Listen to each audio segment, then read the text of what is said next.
Podeis tomar os vossos assentos. Nós fizemos uma série de estudos sobre adoração. E nós poderíamos ir muito mais longe, porque esse tema é muito maior do que o que nós falamos nessas 7 aulas.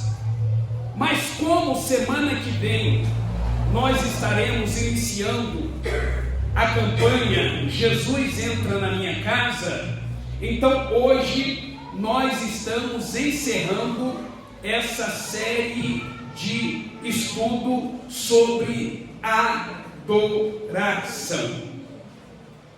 Eu sempre disse, todas as aulas, que o tema adoração é o tema mais importante da nossa vida.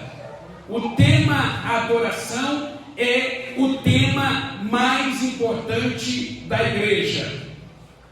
Fazendo esse estudo, eu entendi de forma muito clara o real propósito da nossa existência. Não nascemos apenas por nascer.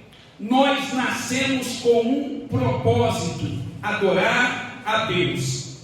Nós fomos criados para o louvor da glória de Deus. E entendemos que é isso que Deus espera de cada um de nós. Agora, preste bastante atenção. Ali está o tema da nossa, o Henrique, é adoração, conserta aí. Ali está o tema da nossa mensagem, o poder da adoração. Presta atenção, falamos muito que a oração é um ato de dar, é uma oferta do homem para Deus, é um sacrifício do homem para Deus. A adoração, ela começa na terra e termina nos céus. A adoração é da terra para os céus. A adoração é de baixo para cima. Mas a gente precisa entender, eu falei, e talvez vocês não pegaram. A adoração, ela começa na terra e não termina no céu. A oração, ela começa pela terra, vai para o céu e volta para a terra. E nós vamos ver na prática como isso funciona. A adoração não é uma via somente, uma via de subida. É uma via de subida e uma via de descida. Não é apenas subir, mas a adoração, ela desce. Quando ela sobe, será que desce alguma coisa sobre nós? Quando ele recebe, será que ele nos oferece alguma coisa? Presta bem atenção, Deus é o alvo, o foco da nossa adoração. Mas e o adorador? O que o adorador ganha com isso? Presta atenção, você precisa entender que os céus não agem, o céu reage. Deus não age, Deus reage. Quando você adora, você está agindo e provocando a reação de Deus. Presta atenção, toda adoração de Deus, a Deus, vai ter uma reação de Deus. Todo movimento feito na terra para o céu vai gerar um movimento no céu para a terra. Isso é fato. E se você duvida, experimenta para você ver o que Deus pode fazer na sua vida. Agora, eu não estou falando de uma adoração esporádica. vou no culto para adorar a Deus. O culto, semana passada, a adoração foi forte. Não, eu não estou falando desse tipo de adorador que vai na igreja para adorar a Deus. Eu estou falando da adoração que é um estilo de vida. O camarada é adorador de manhã, de tarde, de noite, de madrugada, o dia inteiro. Isso é um estilo de vida. O cara adora na segunda, na terça, na quarta, na quinta, na sexta, no sábado, no domingo, na segunda-feira. Ele está lá adorando de novo. Isso é um estilo de vida. Ele adora no mês de janeiro, fevereiro, março, abril, maio, junho, julho, agosto, setembro, outubro, novembro, dezembro. É um estilo de vida. Ele não vai à igreja para adorar. Ele vai na igreja porque ele é um adorador.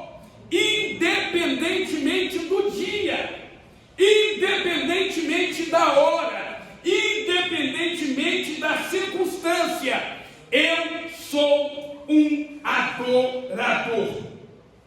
Mas, o que eu ganho com isso? Quais os resultados práticos que isso tem na minha vida?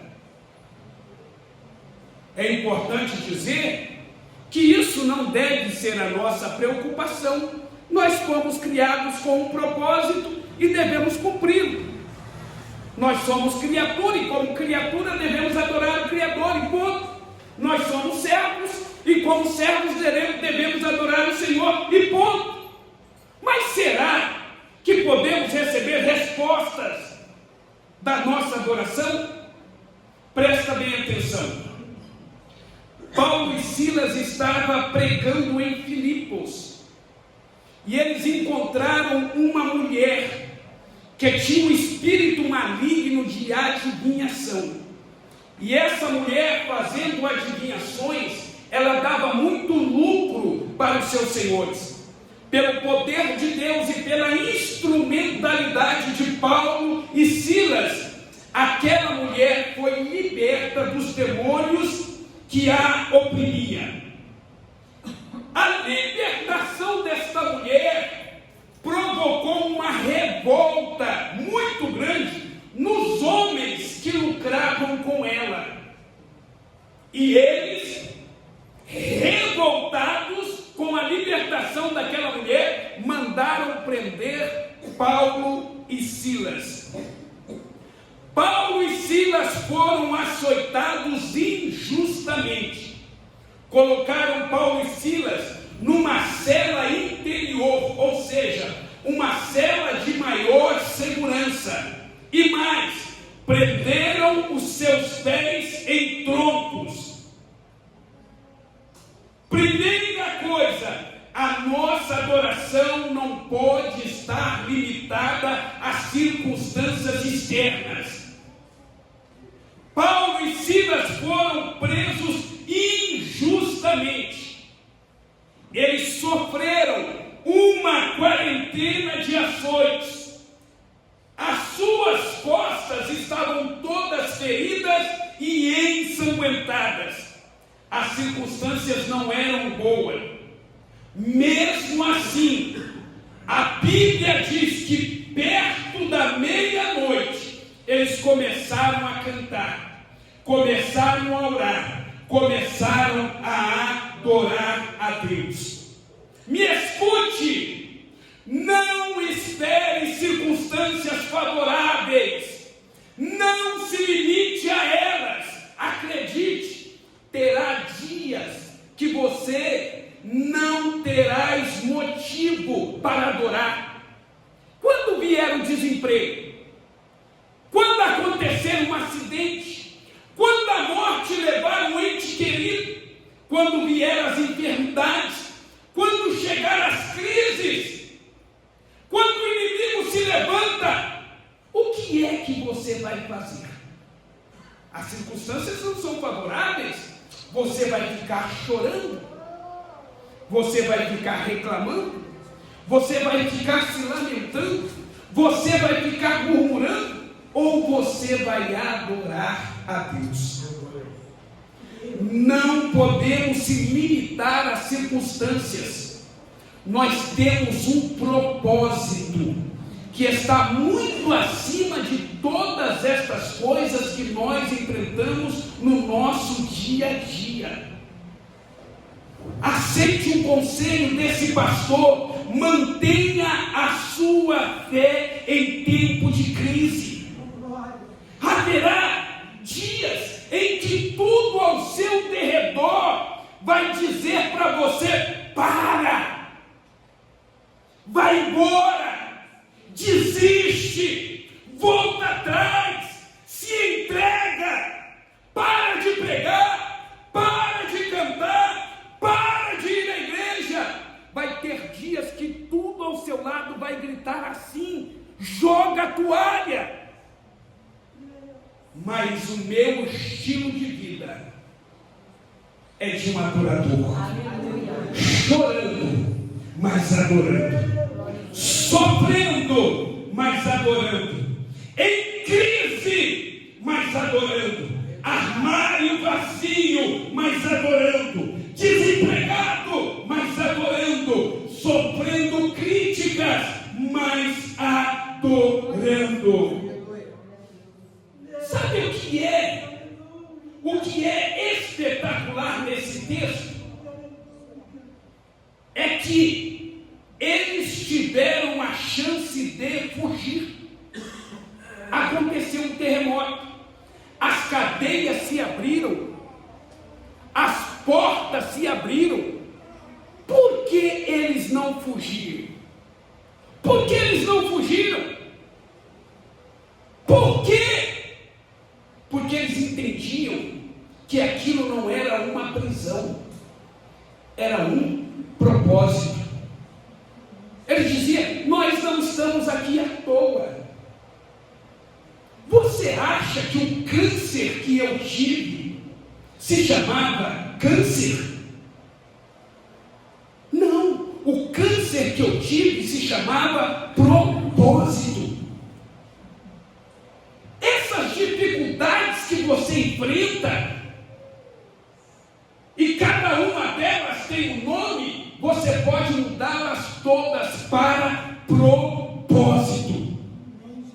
Por que eles não fugiram? Porque eles entenderam que aquilo não era prisão, aquilo era um propósito. Aí eu pergunto: qual é a nossa atitude diante da prisão de propósito? Qual é a nossa atitude diante de uma doença de propósito? Qual é a nossa atitude? Observe isso, porque isso é extraordinário. Paulo e Silas estavam presos, acorrentados. Um silêncio muito grande no céu, no inferno, um silêncio muito grande no inferno. Os demônios em silêncio. Nós demos o primeiro passo, prendemos ele. Agora nós vamos dar o golpe final. Eles vão desistir, eles vão reclamar, eles vão murmurar. Agora eles vão jogar a toalha. Nunca mais eles vão pregar. Um silêncio, os demônios, o inferno, esperando o tic-tac do relógio. Tic-tac, tic-tac. Um silêncio, um verdadeiro silêncio. Nenhum barulho. E os demônios esperando. Eles vão desistir. Eles vão se entregar. De repente, perto da meia-noite, ouve-se um barulho no meio daquele silêncio. Um barulho de glória a Deus e aleluia. E o texto faz questão de colocar a palavra correta. Não foi do nada. Porque quando é do nada, dá ideia decidiram fazer ali na hora. O texto diz de repente, porque o termo de repente afirma que eles viviam uma vida de adoração. Eles estavam presos. De repente, ouviu-se um barulho. Eu sou livre. Pés e mãos amarrados no tronco. Eu sou livre. Eu sou. As costas feridas e ensanguentadas, e eles cantando.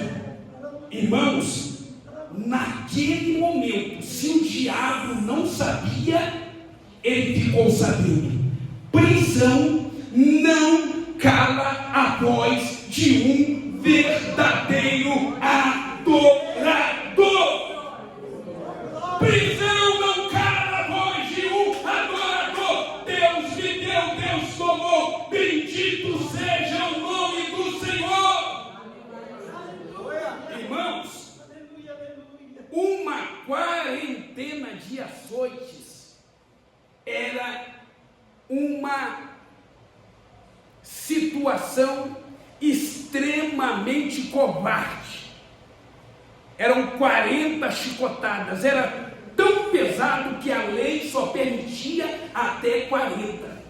Acredite, tinha pessoas que faziam as suas necessidades fisiológicas durante os açoites, de tão cruel, mas eles estavam lá de cabeça erguida, dizendo: o Senhor é o meu pastor, nada me faltará. E o outro dizia: tudo posso naquele que me fortalece. E o outro dizia: operando Deus, quem impedirá? E o outro dizia: se Deus é por nós, quem será contra nós? Aí eu preciso fazer uma pergunta para todos nós nesta noite. Qual é a impressão que o diabo tem de você na hora da crise? Vou repetir. Qual é a impressão que o diabo tem de você na hora da crise? Sabe, quando você faz a coisa certa e dá tudo errado, Paulo e Silas seguiu direitinho o protocolo, seguiu a agenda e a direção do Espírito, pregou o Evangelho, libertou a menina, fez tudo certo e no final deu errado. Eles foram para a prisão, mas mesmo assim não murmuraram e nem reclamaram. Aí eu preciso perguntar novamente: e se fosse eu? E se fosse você? Qual seria a nossa reação? Eu acho que não precisa nem responder, porque todos nós sabemos qual seria a nossa reação. Eu preciso refrescar a sua memória e dizer que por muito menos, a gente abandona tudo. O fato de você fazer certo e dar errado, presta atenção, não significa que Deus não está com você. O fato de você fazer certo, Senhor, estou trabalhando, estou orando, estou fazendo. O fato de você fazer certo e dar errado, não significa que Deus não está com você. O que significa? Significa que tem um propósito maior. Tem um propósito maior. O carcereiro vai se converter. Pessoas serão alcançadas. O nome de Deus vai ser glorificado. A única coisa que você não pode fazer é abrir a sua boca para murmurar. Tem um propósito maior. Propósito maior. Primeiro, perto da meia-noite, eles estavam em uma prisão. preso. Os outros presos estavam ali porque haviam cometido crimes. Os presos viram o que aconteceu com Paulo e Silas. Eles acompanharam, era uma prisão injusta. Eles viram como eles foram açoitados. Os presos viram as costas deles feridas e ensanguentadas. Os presos estavam acompanhando perto da meia-noite, quando eles começaram a louvar a Deus. Primeira coisa que aconteceu, os presos ficaram impressionados. Eles foram presos injustamente, apanharam muito. Os presos, quando olham para aquilo, arregalam os olhos e ficam impressionados. Como pode, em tais circunstâncias, adorar a Deus? Eles não entenderam nada. Acabaram de apanhar, acabaram de ser açoitados, foram presos injustamente e estão adorando. Ao invés de reclamar, estão louvando. Ficaram impressionados. Aí, eu preciso fazer uma pergunta para todos nós. O teu modo de vida, impressiona os outros? O que as pessoas dizem quando olham para o teu estilo de vida? Quando olharam para Paulo e Silas, eles ficaram impressionados. Tem alguma coisa diferente na vida deles. E não se trata de roupa, de casa, de carro, de dinheiro, de posição. Não se trata do que eles tinham, se tratava do que eles eram. O que impressiona as pessoas não são as coisas que nós temos, o carro, a casa, o trabalho, o emprego, o salário. O que impressiona as pessoas não são essas coisas, porque essas coisas eles também têm. O que impressiona as pessoas é o que nós somos com Deus. É isso que impressiona as pessoas. O que você é com teu Deus. Segundo, primeiro, os presos ficaram impressionados. Segundo, o carcereiro quis se matar. A responsabilidade dos presos era do carcereiro. E a lei romana dizia o seguinte: se o preso fugir, o carcereiro paga com a vida. Quando o carcereiro viu aquele terremoto na prisão, viu todas as portas se abrirem,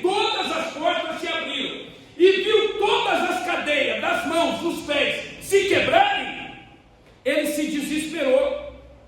A primeira coisa que ele pensou: amanhã, o que é que vou dizer para os meus superiores? Amanhã eu vou me apresentar e eles vão me matar. Quando ele pensou que ia morrer no dia seguinte, ele pegou a espada e levou o pescoço para tirar a sua vida. Primeiro, a adoração impressionou os presos. Segundo, a adoração influenciou o carcereiro. Espada no pescoço para se matar. Paulo grita: não te faças tal mal, porque todos nós estamos aqui. Naquele momento, Paulo impediu o suicídio daquele homem. E eu preciso perguntar para nós, irmãos, isso aqui tem tudo a ver com a nossa vida. O teu modo de vida tem influenciado outras vidas? O teu modo de vida tem influenciado outras pessoas? A tua adoração traz luz para ambientes escuros. A tua adoração traz alegria para ambientes tristes. A tua alegria, a tua paz traz paz para ambientes de guerra. A tua adoração traz conforto para ambientes de crises. A tua adoração traz vida para ambientes de morte. As pessoas têm sido influenciadas por nós, as pessoas que convivem do nosso lado, que estão todos os dias conosco, no nosso trabalho, na escola, na igreja, no bairro. As pessoas têm sido influenciadas pela nossa vida? Ou nós somos apenas mais um? Paulo e Silas, através da adoração, influenciou a vida do carcereiro que ia tirar a própria vida. Então, primeiro, Paulo impressionou os presos. Segundo, Paulo influenciou o carcereiro. Terceiro e último, o carcereiro se converteu. Ele e toda a sua casa. Após influenciá-lo a não se matar, ele pergunta para Paulo: ô Paulo, eu estou entre a cruz e a espada. Amanhã, o que eu vou dizer para os meus comandantes? Ele estava desesperado. Aí ele gritou para Paulo: o que eu devo fazer? Aí Paulo disse: crê no Senhor Jesus e será salvo tu e a tua casa. Irmão, isso aqui é extraordinário que Deus fez. Você precisa entender o poder que a tua adoração tem.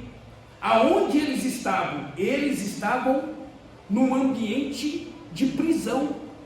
Eles estavam na cadeia pública. O carcereiro não estava em casa.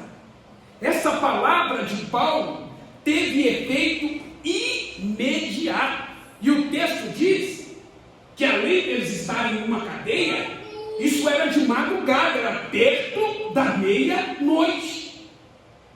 Sabe o que aconteceu? Quando Paulo gritou: crê no Senhor Jesus e será salvo tu e a tua casa. Aquela palavra de Paulo, ela partiu como uma flecha aguda, certeira, e acertou o coração daquele homem. Sabe o que aconteceu? No meio daquele terremoto, no meio daquele furacão, os presos tudo sol, você sabe o que aconteceu?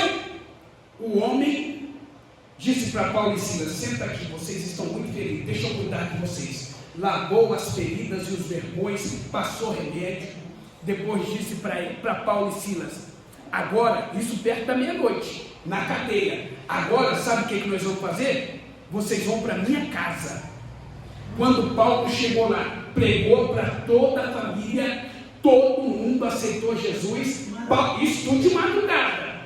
Paulo batizou todo mundo. Depois que todo mundo estava batizado, aí o carcereiro disse: agora nós vamos para minha casa, vamos sentar na mesa e vamos celebrar a Deus.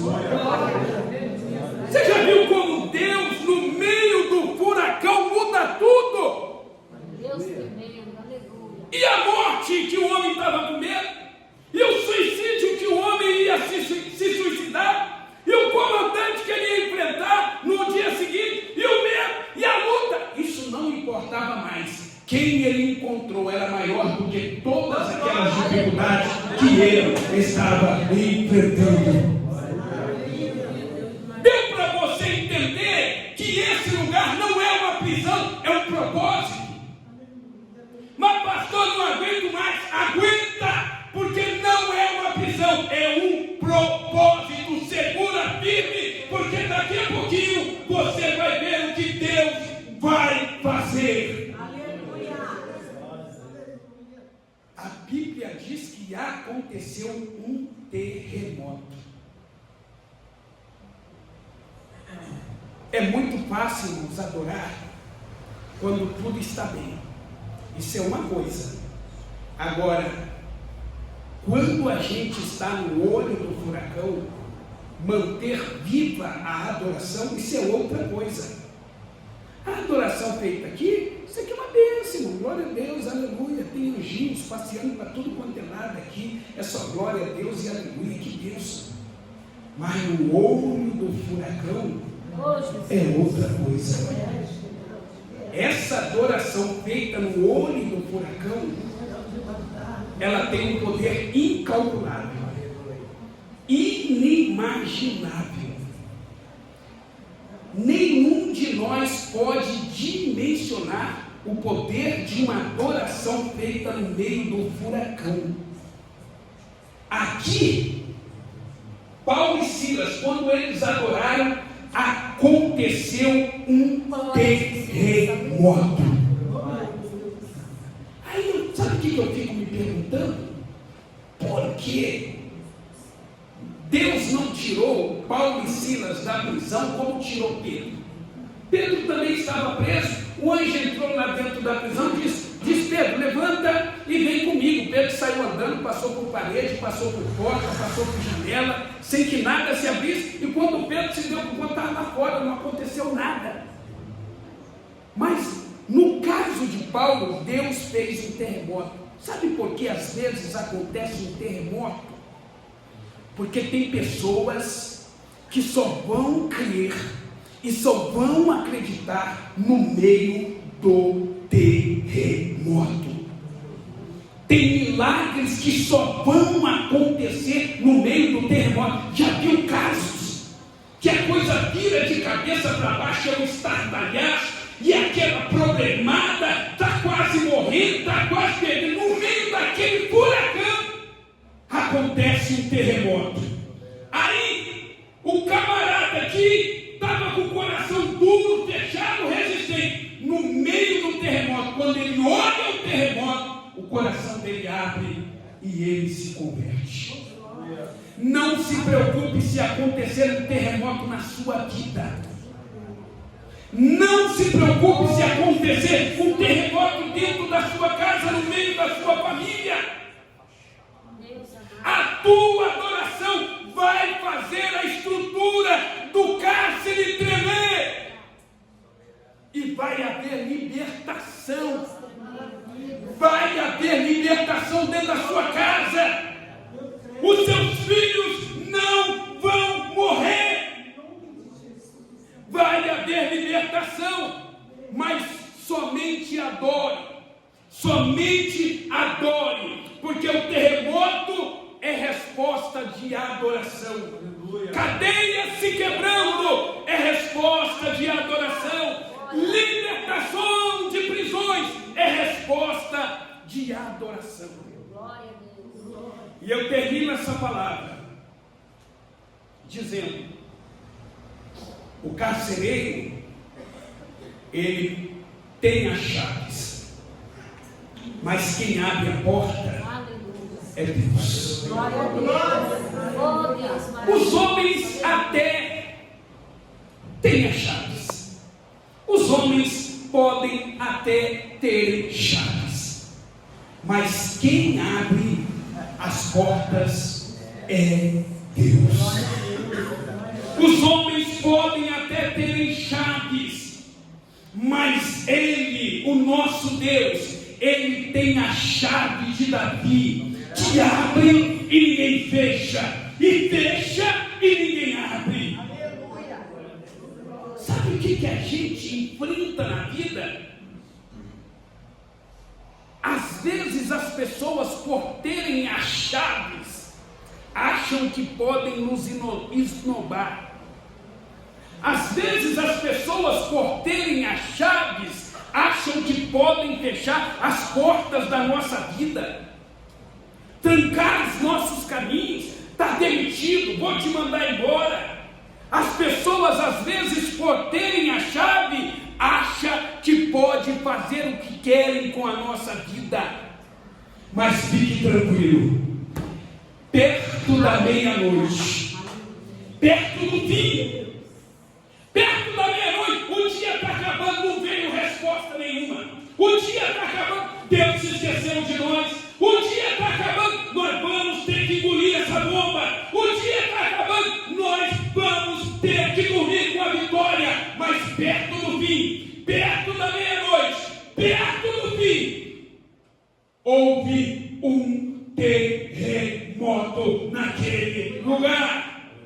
Deus tem a chave e vai abrir essa porta que você precisa.